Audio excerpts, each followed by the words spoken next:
Mesdames, Messieurs, bonjour. Très heureux de vous retrouver ici en direct du Salon de l'Agriculture. Dans le cadre de cette émission, on va poser une vraie question. Et si on sortait de l'euro? Et toute la difficulté va être de l'approcher de la façon la plus objective possible, sans tabou. Et pour en parler, je suis en compagnie de Marc Asselineau. Bonjour. Bonjour. Alors, vous êtes président de l'UPR. L'UPR, en une phrase, c'est L'Union populaire républicaine, un mouvement qui s'est créé le 25 mars 2007, qui appelle tous les Français à se rassembler au-delà du clivage droite-gauche pour sortir la France de l'Union européenne et de l'euro. à ma droite Xavier Belin, président de la FNSEA, mais je ne sais pas s'il faut vous présenter encore. Mais sur la question de l'euro, ça va être intéressant d'avoir votre avis. Oui. Très directement. Oui. Et puis Marc Wajalski, bonjour. Alors, prenez le micro, ça marchera mieux. Vous travaillez au sein de Serre France. Vous allez nous apporter justement une vision objective de cette question. Marc Asselineau, j'ai une première question. Pour moi, sortir de l'euro, il faut être d'extrême droite aujourd'hui. Alors, mon prénom, c'est François Asselineau. Bon, non, il ne faut pas être d'extrême droite pour sortir de l'euro. Je vous rappelle, par exemple, qu'il y a quelques semaines, 5 prix Nobel d'économie, messieurs Thomas Sargent, Paul Krugman, Joseph Stiglitz, qui sont 3 prix Nobel d'économie américains, plus Christopher Pissarides, un prix Nobel d'économie chypriote, plus Sir James Mirrlees, un prix Nobel d'économie britannique, ont fait une tribune ensemble dans le magazine Expansion.com pour conseiller aux Espagnols de sortir en urgence de l'euro. Ce ne sont pas des prix Nobel, ces prix Nobel ne sont pas des gens d'extrême droite. De la même façon, le peuple suédois, le 14 septembre 2003, a refusé par référendum d'entrer dans l'euro. Depuis lors, personne ne parle de ce qui se passe en Suède. Et pourquoi? Parce que le taux de croissance en Suède est 50% supérieur au taux de croissance de la zone euro. Donc arrêtons ce système. Les médias de grande diffusion adorent faire croire aux Français que si on était pour la sortie de l'Europe ou de l'euro, c'est forcément qu'on est d'extrême droite. C'est faux, c'est un mensonge. En plus, vous êtes du sérail, vous êtes un énarque. Vous avez connu le système de l'intérieur.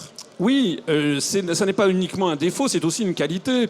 Parce que je connais mes dossiers, j'ai été notamment délégué général à l'intelligence économique au ministère des Finances, ce qui a priori n'est pas une preuve d'imbécilité quand même.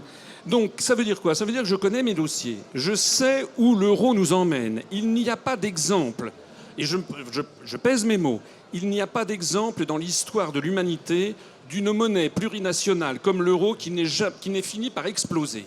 Je pourrais vous en parler pendant toute la nuit. Toutes les monnaies du même genre ont explosé pour une raison simple. C'est qu'une monnaie force tous ceux qui l'utilisent à avoir une convergence systématique de la compétitivité de leur économie. Ça veut dire quoi? Ça veut dire qu'en gros, l'euro nous force les pays du sud de l'Europe, les Grecs, les Italiens, les Français, les Portugais, les Espagnols, mais aussi les Irlandais, à de plus en plus imiter en tout point l'économie allemande. La compétitivité de l'économie allemande, les rapports sociaux de l'économie allemande, les salaires de l'économie allemande, etc. Et ça force, à contrario, les pays du Nord, notamment l'Allemagne, à faire preuve de solidarité financière constante vis-à-vis des pays du Sud, une espèce d'Europe des transferts. Déjà, ça ne marche pas. Croyez-moi, ça finira de toute façon par exploser. La question, c'est donc pas « et si on restait dans l'euro ?» La question qu'on devrait se poser, c'est « qu'est-ce qui se passe si on reste dans l'euro ?» Pour vous, la solution, c'est un euro fort, un euro faible, sortir de l'euro totalement, et dans ce cas-là, quel coût? Alors, sortir de l'euro, d'abord, juridiquement, il faut sortir de l'Union européenne, il n'y a pas d'autre solution. Les coûts ont été chiffrés. Enfin, on est dans le domaine des hypothèses. Je connais le discours des prophètes de l'Apocalypse qui disent aux Français « ça va être épouvantable ». Notez bien d'ailleurs que ce sont en général les mêmes qui avaient promis, voici 22 ans au moment de Maastricht, que l'euro allait nous apporter la richesse, la croissance et le plein emploi. Ils se sont trompés sur tout il y a 22 ans. Pourquoi voulez-vous leur faire confiance maintenant ? Je vous renvoie à une étude qui a été faite, qui est sortie il y a quelques semaines, par Jacques Sapir et Philippe Murer, qui sont 2 professeurs d'économie, l'un à l'École des hautes études en sciences sociales, l'autre à la Sorbonne, qui ont fait 9 scénarios d'évolution de la sortie de l'euro. Il en résulte quoi? Ça a été publié chez la Fondation Res Publica. Il en résulte, selon leurs calculs, que la France pourrait perdre entre 1 et 2 millions de chômeurs, 1 à 2 millions de personnes qui retrouveraient un emploi, une fantastique croissance retrouvée, et également une relocalisation des industries. J'en profite d'ailleurs pour dire que ce n'est pas parce que nous sommes ici au Salon de l'Agriculture qu'il faut oublier que l'euro concerne en fait beaucoup d'autres secteurs d'activité, et notamment l'industrie. Actuellement, en France, nous perdons tous les jours 500 emplois, et notamment 250 emplois industriels. Il n'y a pas que l'euro. l'euro, la cherté de l'euro sur les marchés financiers est beaucoup trop chère pour la compétitivité de l'économie française. Il y a un autre problème, c'est la totale liberté de circulation des mouvements de capitaux. Xavier Belin, est-ce que c'est une folie de sortir de l'euro aujourd'hui ou est-ce qu'au contraire, il faut chiffrer concrètement ce qu'on risque de perdre et ce qu'on pourrait regagner en matière, peut-être grâce à la dévaluation, de compétitivité? Je pense d'abord qu'on ne peut pas être binaire pour ou contre. Il faut avoir des arguments. Alors, il vient d'en être développé un certain nombre. Nous, si on regarde sur une période de 20 à 25 ans, on s'est aperçu de quoi? D'abord, lorsqu'il n'y avait pas d'euro, nous avions des dévaluations certes compétitives, mais on avait surtout des écarts sur le volet agricole qui fait l'objet d'un marché commun depuis les années 60, des différentiels extrêmement lourds, avec ce qu'on avait inventé à l'époque, le mot n'était pas très joli, mais des montants compensatoires monétaires, des MCM. Nous avons souffert en France, nous, de ces montants compensatoires.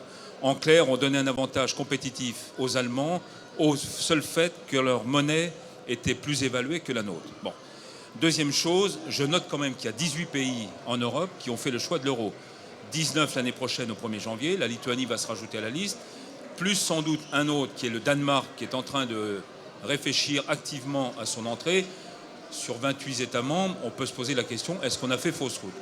Troisième élément, et je crois que c'est celui-là sur lequel on peut peut-être converger avec M. Asselineau, c'est que finalement la question c'est peut-être pas celle de la monnaie unique que celle d'une forme d'harmonisation malgré tout de l'économie européenne. Et sur ce point-là, oui, il y a des problèmes à gérer. On a une banque centrale, certes, mais on n'a pas une sorte de gouvernement économique de l'Europe, à un moment où quand même, regardons ce qui se passe aux États-Unis, regardons ce qui se passe en Chine, regardons ce qui se passe chez les émergents. Est-ce que demain, la France seule a les moyens de se battre dans une compétitivité extrêmement ardue? Donc je crois que tous ces éléments-là sont à prendre en compte. J'ajoute un quatrième élément, parce qu'on peut le regarder offensivement et défensivement. Oui, quand l'euro est fort, nos exportations sont quand même pénalisées, je le reconnais. À l'inverse, un pays comme la France, qui creuse son déficit chaque année sur un poste essentiellement qui est l'énergie que nous achetons à l'extérieur de nos frontières, de fait, nous la payons quand même moins cher avec un euro fort. Donc voilà, tous les arguments se contrebalancent. Je dis simplement aujourd'hui, attention, on a une politique agricole commune, on a une monnaie unique. Que resterait-il de l'Europe si demain l'euro devait disparaître? Je ne suis pas sûr que l'Europe elle-même y résiste. Et moi, je ne partage pas l'idée que faire sauter l'euro, c'est également accompagner un mouvement finalement de déconstruction européenne. Je pense qu'au contraire, on a intérêt à renforcer cette construction européenne. C'est ce point qui est important. On ne peut pas quitter l'euro sans quitter l'Europe? C'est l'article 50. Ça, c'est d'un point de vue juridique que je vous dis. Il n'y a pas de clause de sortie. Ça a d'ailleurs été confirmé par la Commission européenne. Xavier Belin sort un argument que je connais bien, qui est l'argument selon lequel la France serait trop petite. Mais si la France était trop petite, alors que nous sommes la 5e puissance économique mondiale, que notre langue partage avec l'anglais le privilège d'être une langue parlée sur les 5 continents, que nous avons la 2e zone économique exclusive maritime mondiale, que nous sommes la 3e puissance nucléaire au monde, que nous avons la 1re ou la 2e industrie agroalimentaire mondiale, alors je me demande ce que font les 190 pays aux Nations Unies qui sont plus petits que nous. Allez donc dire à Singapour, qui est grand comme la moitié de l'Île-de-France, de fusionner avec les 27 pays alentours. Allez dire à Israël de fusionner avec les 27 pays alentours.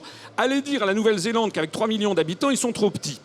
Ça, c'est un argument qui est un argument fallacieux. Non, du tout. Si, c'est non. si. Je vais vous dire pourquoi. En dehors de l'énergie, 70 à 75% de nos échanges se font avec l'Union européenne. Le seul fait d'avoir une monnaie unique est un avantage incomparable. Et ça, vous ne pouvez pas le nier. Si, je le nie totalement, parce que ce n'est pas parce que nous avons 75% de notre commerce extérieur avec des pays de l'Union européenne que nous ne sommes pas victimes du taux de change de l'euro à l'intérieur même de la zone de l'Union européenne. Parce que les produits qui sont, que ce soit des produits agricoles ou des produits industriels qui sont fabriqués ou produits en zone dollar, vont coûter de moins en moins cher. C'est comme ça, par exemple, que Renault perd des parts de marché à l'intérieur de la zone euro, parce que les automobiles qui sont fabriquées en zone dollar, par exemple des automobiles coréennes, arrivent de moins en moins cher sur le marché de l'Union européenne. Donc ça, c'est un point qui est tout à fait important à souligner. L'euro pénalise, y compris sur les marchés intérieurs. S'agissant d'ailleurs du coût de l'énergie, bon, Xavier Belin est trop averti des évolutions de l'euro pour avoir oublié que l'euro valait 0,85 $ à la mi-2001, est monté à la mi-2008 à 1,65 et retombé à 1,20 $ en 2012 et maintenant est à 1,37. Donc l'euro fait le yo-yo. Est-ce que, Xavier Belin, vous êtes prêt à faire couper votre main pour me dire que est-ce que vous êtes certain que dans 4 ans, l'euro ne sera pas retombé à 1 $? Donc vos arguments, à ce moment-là, se retourneront contre vous. Vous êtes en train de nous prouver que ce dont a besoin un pays, c'est d'avoir la maîtrise de sa monnaie nationale et de son taux de change externe par rapport notamment au dollar. Non, je pense que là-dessus... Xavier Belin. Moi, je ne peux pas être d'accord là-dessus. Mais vous avez la parole. Non, je ne peux pas être d'accord parce qu'on a besoin de stabilité. Or, encore une fois, les variations que vous exprimez, elles sont du fait d'abord et avant tout du dollar, dont on sait la manipulation par les Américains, comme du yuan chinois, dont on sait la manipulation par le gouvernement chinois. La stabilité de la zone euro, de mon point de vue, elle est menacée aujourd'hui par un autre phénomène, qui est l'absence de politique économique concertée. Si demain, et c'est pas être sur le doigt sur la couture du pantalon, si demain, France, Allemagne, avec les autres pays de la zone euro, ont une vraie convergence sociale et économique, vous verrez que l'euro sera de plus en plus attractif et de fait nous permettra de regagner les parts du marché que nous perdons aujourd'hui. C'est ça, moi, qui m'importe. Ce n'est pas un problème de monnaie, c'est d'abord un problème de comportement des gouvernements, et en particulier des gouvernements européens. En fin connaisseur du traité européen, vous savez que l'article 282 du traité sur le fonctionnement de l'Union européenne interdit à la Banque centrale, à la BCE, d'obéir au gouvernement, et il ne lui fixe que comme seul objectif la lutte contre l'inflation. Elle n'a absolument pas du tout d'objectif de taux de change externe. C'est la raison pour laquelle l'euro connaît ses évolutions erratiques vis-à-vis du dollar, justement. Allez-y, et après on donnera la parole à Marc. Notre troisième invité quand même. Mais non, c'est pas l'Europe aujourd'hui qui décrète notamment du taux d'endettement des États. Si la France aujourd'hui a un déficit public, un taux d'endettement comme elle le connaît, c'est pas la cause de l'Europe. C'est bien parce que nous avons une gestion interne aujourd'hui qui n'est pas satisfaisante. Et heureusement qu'il y a l'Europe des fois pour nous ramener à la réalité, absolument. Je crois. Sinon, on sera encore pire. C'est plutôt un garde-fou intéressant de ce point de vue-là. Alors, si vous me permettez, alors effectivement, dans le public, il y a beaucoup de vos fans, donc c'est pour ça que vous êtes très applaudis. Il faut bien le préciser. Marc Majewski, concrètement, au niveau de l'exploitation agricole, pour vous, comment cela vous apparaît-il, cette sortie de l'euro hypothétique? Au final, ici, on est au Salon de l'Agriculture, donc c'est intéressant de se poser la question du point de vue de l'exploitant agricole. Quel est l'intérêt pour lui d'une éventuelle sortie de l'euro? Sortir de l'euro, on a dans l'idée que l'euro est fort et que sortir de l'euro, c'est avec les pays du Sud et donc avoir une dévaluation de fait. Qu'est-ce que ça donne? Ça donne effectivement un avantage ponctuel à l'export sur quelques productions. Parce que finalement, l'agriculture française, elle a des points forts à l'export, mais malgré tout, ce n'est pas la majorité. Donc ça pourrait donner un petit coup d'accélérateur sur les céréales et quelques autres points d'exportation. Mais par contre, tous les exploitants agricoles seraient impactés par des importations de pétrole, d'azote, qui seraient renchéries. Donc de ce point de vue-là, sortir de l'euro pour avoir bénéficié d'une monnaie faible, même à court terme, je ne trouve pas ça évident. Et d'autant plus qu'à plus long terme, on connaît l'effet de toutes les dévaluations compétitives. Ça renforce les effets inflationnistes. Donc ce que l'on gagne sur du court terme, on le repère en grande partie sur le long terme. Le raisonnement aurait pu être différent, effectivement, si on était dans un contexte espagnol, italien, grec, il y a 4 ans. Peut-être qu'eux avaient besoin, à un moment donné, d'un choc compétitif qui aurait pu être par cette voie-là ou par une autre voie. En France, aujourd'hui, pour un agriculteur, franchement, je ne vois pas du tout l'intérêt de sortir de l'euro, du point de vue strictement technique et économique. François Asselineau va vous répondre parce que notamment vous étiez en Grèce il n'y a pas longtemps. Oui, alors je vais d'abord répondre, si vous me le permettez, à Xavier Belin sur l'affaire de l'endettement. Je signale quand même que la France est loin d'être le pays le plus endetté de la zone euro. Je veux dire, en termes de pourcentage du PIB, vous avez des pays comme la Belgique, par exemple, ou même l'Allemagne, qui ont des pourcentages identiques, sinon supérieurs, notamment la Grèce ou la Belgique sont très supérieurs. Mais on n'est pas très bon quand même. Non, et je signale, Moins de prélèvements sociaux. Oui, mais les prélèvements sociaux... Si vous ne le rajoutez pas... Mais les prélèvements sociaux... Mais si vous êtes contribuable comme moi, oui. Vous contribuez fiscalement, vous contribuez socialement. Oui. On ne peut pas nier le fait que nous soyons dans un pays où le niveau des prélèvements est un niveau excessif. Et en particulier, c'est pour ça que j'insiste sur l'endettement, si nous n'avions pas le taux de prélèvements sociaux que connaissent d'autres pays de la zone euro, alors on pourrait se dire que l'endettement est supportable. Mais aujourd'hui, il ne l'est pas parce que nous avons déjà une base sociale qui est extrêmement forte. Oui, mais cette affaire des prélèvements sociaux, je suis désolé de le dire, nous ne sommes pas les champions du monde. Le Danemark, la Suède, la Norvège ont des prélèvements sociaux en pourcentage du PIB qui sont supérieurs à la France, et ces pays se portent quand même beaucoup mieux que nous. Pourquoi ? Parce qu'ils ont gardé leur monnaie nationale. Donc ça n'est pas un argument solide. Il se trouve que les Français ont toujours, depuis très longtemps, eu des prélèvements sociaux supérieurs à la moyenne. En 1900, le prélèvement social en France était de 19% du PIB, ils étaient de 6% aux États-Unis. Déjà à l'époque, la France avait des prélèvements sociaux très importants. Je ne suis pas un apôtre de l'augmentation sans cesse des prélèvements sociaux. C'est bien entendu. Ce que je veux dire simplement, c'est que vous avez un impact de la monnaie qui est extrêmement important. Et puis, le représentant de CR France nous explique que ça pourrait effectivement renchérir le coût des intrants, comme on dit, pour une exploitation agricole. Oui, c'est vrai, mais c'est exactement ce qui s'est passé entre 2008 et 2012. Lorsque l'euro est passé de 1,65 à 1,20, ça représentait 25% de perte de l'euro par rapport au dollar. Donc ça s'est bien passé. Ce qu'il faut bien comprendre, c'est que si nous avons... On gagne d'un côté, on perd de l'autre. Ce qu'il faut bien comprendre, c'est que si nous avons une dépréciation monétaire qui se produit, il y a d'autres phénomènes induits en termes macroéconomiques qui se produiront. Je citais tout à l'heure une étude qui a été faite par 2 économistes chevronnés qui montre que nous aurions un formidable taux de croissance supplémentaire en 4 ans, de plus 8 à plus 21% sur 4 ans. La croissance apportera de la consommation des ménages. La consommation des ménages apportera notamment des rentrées fiscales et apportera aussi une relance de la consommation des produits agricoles. Oui, en refaisant comme ça l'économie sur le papier, on sait aussi que ça amènerait des taux d'intérêt beaucoup plus élevés. Et donc, on peut tout construire sur le terrain. Attendez, moi je suis quelqu'un, excusez-moi, moi j'ai un bon sens paysan. J'en parle avec Xavier Belin. Mais oui, on est originaire du même département. Bon, moi mes arrière-grands-parents étaient des gens du Loiret. Quelqu'un qui a du bon sens, qui ne regarde pas les choses comme un technocrate, il se dit quoi ?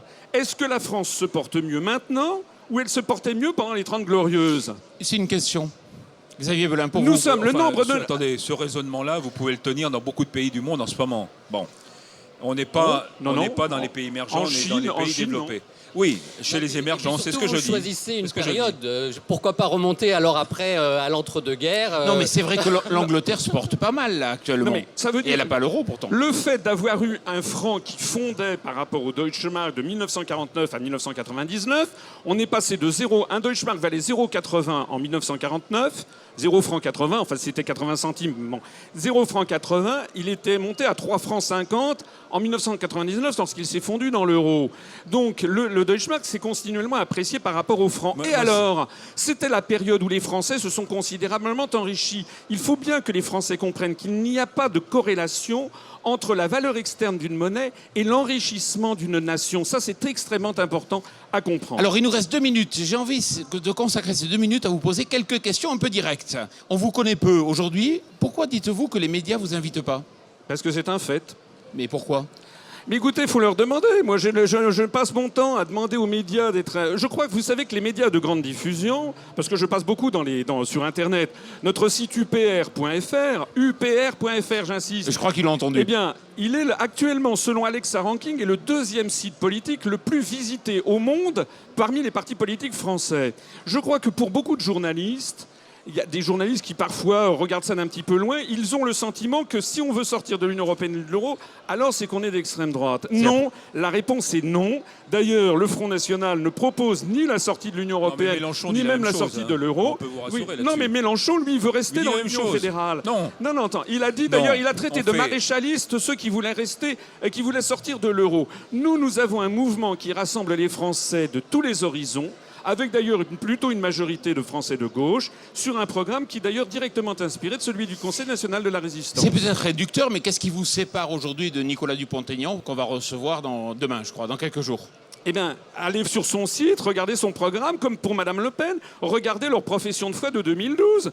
ou regardez leur profession de foi. Ils ne proposent jamais de sortir de l'Union européenne par un article que nous sommes le seul mouvement politique à expliquer aux Français. D'ailleurs, on devrait L'article faire 50. l'article 50 du traité sur l'Union européenne, que d'ailleurs les Britanniques, c'est pas un gouvernement d'extrême droite, les Britanniques envisagent de le mettre en œuvre. Eh bien, nous disons, on devrait avoir un débat. D'ailleurs, invitez-moi avec Xavier Belin, on va parler de l'article 50 dans une autre émission, si vous voulez. Vous pensez qu'aujourd'hui, on ferait preuve de trop de dogmatisme, c'est ça? Absolument. Nous sommes en démocratie. En démocratie, attendez, on a le droit de débattre de tous les articles. Vous avez une occasion rêvée, dans 3 mois, avec les élections européennes, d'exprimer votre programme. Absolument. Là, vous allez passer sur les médias. Qu'est-ce que vous allez faire? Vous allez présenter des listes? Oui, on va présenter des listes dans les 8 circonscriptions interrégionales, bien. mais est-ce que vous êtes certain, Monsieur Belin, que je vais passer sur les médias de grande diffusion? Écoutez, si votre Au moins, propos vous est passerez sur intéressant, TVA. Nous allons en tout cas saisir le Conseil supérieur de l'audiovisuel. Oui, il y a quand même des règles dans ce pays. On va essayer Bon. de les saisir. Très bien. Vous êtes combien aujourd'hui? 4000 4200. 4200, vous utilisez Internet essentiellement? Essentiellement Internet et les réseaux sociaux. Et on a actuellement 10 adhérents de plus par jour. 10 adhérents de plus par jour ouvrable en moyenne. C'est vraiment beaucoup, je vous assure. Uniquement par le bouche à oreille et les réseaux sociaux. Ça, c'est la vraie révolution Qu'est-ce que Internet. vous faisiez en Grèce il y a quelques semaines? En Grèce, il y a quelques semaines, j'étais à un colloque avec un parti qui est comparable au nôtre, qui s'appelle les PAM, qui veut sortir la Grèce de l'euro parce que c'est une situation catastrophique. Vous avez 61,4% des moins de 25 ans qui sont au chômage et 28% des adultes qui sont au chômage. Ce mouvement s'est créé en Grèce pour faire sortir la Grèce de l'euro. Eh bien, qu'est-ce qu'on leur objecte? Ils ne passent pas dans les médias et on leur envoie dans la figure un mouvement d'extrême droite néo-nazi qui s'appelle Aube Dorée. Mais eux n'ont rien à voir avec ça.